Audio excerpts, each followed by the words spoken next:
السلام عليكم. ازيكم يا شباب؟ عاملين ايه؟ ثانوية عامة 2026. طبعا زي ما شايفين الصورة بتاعت الفيديو او عنوان الفيديو الكيمياء العضوية، وقد ايه ان الكيمياء العضوية دي يعني مادة جميلة جدا. انا بعتبرها مادة تانية الصراحة بعيدة عن الكيمياء يعني. اسمها كيمياء عامة وكيمياء عضوية، دي مادة تانية لوحدها. طبعا هي صعبة لو ما ذاكرتهاش، وسهلة لو ذاكرتها وعرفت تتعامل معاها. هتعامل معاها ازاي؟ ده اللي انا جاي اقوله لك دلوقتي. وفي اخر الفيديو هنتكلم عن مستر خالد الصاوي او مستر عبد الجواد. انت بقى ايه؟ انت داخل دلوقتي عشان الاتنين دول، ولا انا اقعد كذا اتكلم؟ ولا مفيش الكلام ده. مس الكيمياء العضويه، اول حاجه سواء هتاخد مع هنا او هنا، هو بيبقى اول 3 حصص او 4 حصص بيعلمك ازاي تقرا المركبات بتاعه الكيمياء، ودي مهمه جدا. هتحفظ الارقام اللي هو ميثان ايثان بروبان وبتاع هيبت وهيكس والحاجات دي، هتحفظها بالترتيب. طبعا انا مش فاكر حاجه فيها.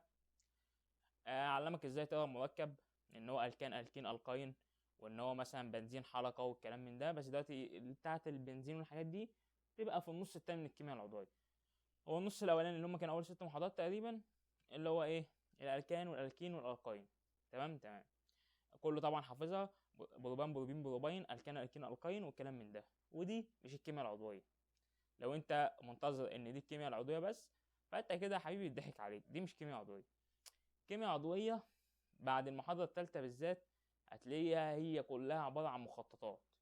عرفت تعمل مخططك بنفسك، مش حد تاني يعمل مخطط، يعني انت كده انت هتبقى 100 100. ما تجيش مثلا مستر عبد الجواد، مستر خالد الصقر، مستر اي حد بتاخد معاه، بلاش تذاكر المخطط اللي هو عامله لك، ذاكر منه بس انت اعمل مخططك بنفسك، علشان ايدك هتحفظ اللي انت بتكتبه. والله ايدك بتحفظ، يعني انت هتلاقي ايدك ماشية في الكتابة.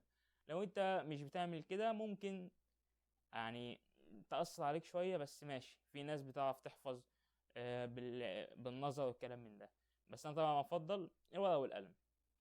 ودي لو جينا عملنا دلوقتي في الطب ايه، احنا هنخلص السنة في 3 سنين بكمية المحاضرات اللي علينا. وبالمناسبة يعني دعونا احنا علينا فترة فاينل، يعني على امتحان قلب وأوعية دموية فاينل اليوم السبت الجاي، والأستاذ معاذ عمر مش راضي يخفف لنا محاضرات ولا يعمل لنا أي حاجة، ربنا يسامحه. خلينا دلوقتي ايه، نبعد عن معظم دي نكمل في الكيمياء. ازاي تتعامل معاها بقى؟ قلت لك اول 3 4 حصص هتتعلم ازاي تقرا المركبات بتاع الكيمياء العضويه. وبعد كده يعني بعد الدرس التالت تقريبا هتتعامل بالمخططات. الحاجات بقى اللي مش محتاجه مخططات دي من الكتاب ذات نفسه زي كده. امال هتلاقي كله كان عامل مخططات. انا عن نفسي كنت عامل يعني كشكول فيه مخططات. ما تجيش تقول لي ابعت لي المخططات بتاعتك والكلام من ده. لو حد هيبيع لك مخططات يعني انت كده بتضحك على نفسك، بتضحك على اهلك، يعني وبتضحك على اي حد بقى. يعني تشتري مخططات ليه؟ ما انا ممكن يا عم اعملها موجوده على النت، هتلاقي اي حد مدرس انت مشترك معاه بيعملها. بس انا بقول لك اما تذاكر وتعملها انت بنفسك، يعني انت يعتبر بتجمع الدرس كله في مخطط، بتجمعه في 10 دقايق ربع ساعه، والاستخدامات وده كله. لو انت مش هتعمل كده، فهو كتاب المفاهيم مخلاش حاجه. كتاب المفاهيم فيه المعادلات كلها. يعني لو انت بقى مش هتعتمد على المخططات، هو كتاب المفاهيم عيبه ان هو مفيهوش مخططات. امال انت بقى لو هتعمل مخططات مع نفسك هتعرف تستنتجها من المعادلات اللي موجوده في كتاب المفاهيم في اخر السنه. عشان كده مش كله بيعرف يتعامل مع كتاب المفاهيم اخر السنه. انت لازم تكون فاهم انت بتعمل ايه علشان تطلع اللي موجود في كتاب المفاهيم. ما هو كتاب المفاهيم مع كله انا ممكن استفاد منه، واحد تاني ما يستفادش منه. انت تعرف تقفل بيه ماده، واحد تاني ما يعرفش يقفل بيه. علشان اللي بيبقى بيعرف يستخدمه هو فاهم هو بيعمل ايه، او فاهم الماده اصلا. هو بيبقى ايه مثلا حفظ سنه ضاعت منه، فهو كتاب المفاهيم بيديها له. وده طبعا يعني احسن حاجه اتعملت في النظام الجديد اللي هو كتاب المفاهيم ده.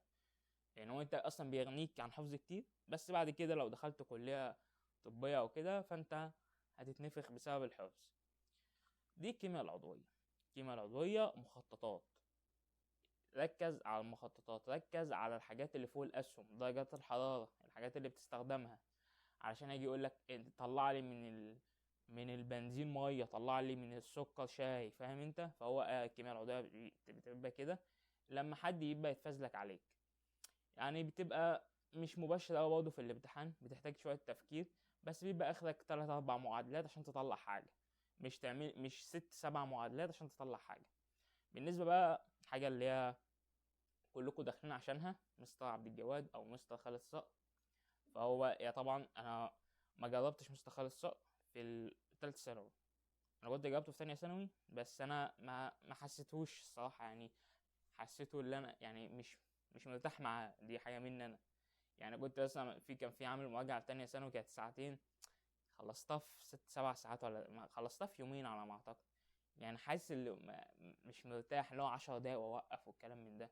فهو انت لا، انت لازم تكون مع المدرس اللي معاه انت حابب انت بتسمعه، يعني سواء انت مش حابب الماده ولا لا، انت حابب يعني حابب الموضوع ذات نفسه اللي هو بيتكلم عنه، مستمتع بالشرح. لازم تكون مستمتع بالشرح. وطبعا في الكليات ده كله ملوش اي 60 لازمه.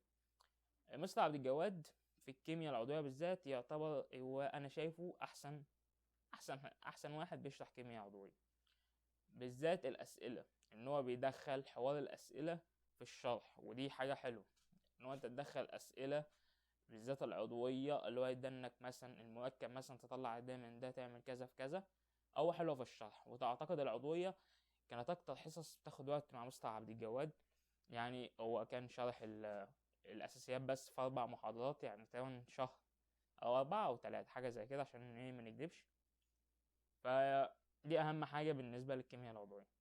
فسواء مستر خالد صقر او مستر عبد الجواد الاتنين لا خلاف عليهم، والاتنين ناس يعني محدش طبعا يقدر يقارن ما بينهم.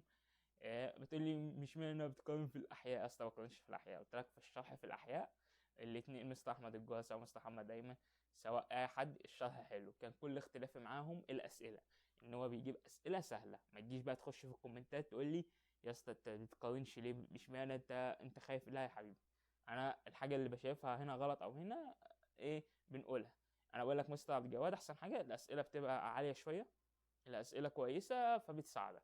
مستر خالد صقر لو كان في واحد زميلي بياخد معاه سالته قال لي ما اثرش معانا في اي حاجه، بيقول لي عيب بس صغير ان في اسئله بيقعد يحلها في خطوات كتيره مثلا تاخد لك صفحه ونص او كده. هو ده كان الفيديو بتاعنا عن الكيمياء العضويه، يا ريت تستفادوا ويا ريت تذاكروا. ما جالش تقول لي لسه بداتش، لا خش ابدا هتذاكر عادي. الكيمياء العضويه تعرف تجمع بقى درجات، تعرف تقفلها، ما تاخدش يعني ما تسمعش ان هي بعبع وكلام من ده، لا يا والله حلو، احسن من الفصل الثالث والرابع بالنسبه للكيمياء عامه، احسنهم الصراحه، احسن من الفصل الثالث والرابع. يعني الفصل الاول والتاني دول كانوا بيسلكوا في الاول. وده كان نهايه الفيديو بتاعنا، والسلام عليكم ورحمه الله وبركاته. ما تنساش تدعيلي في الامتحان، وتخش معاذ عمر تقول له خفف شويه في الامتحان الجاي.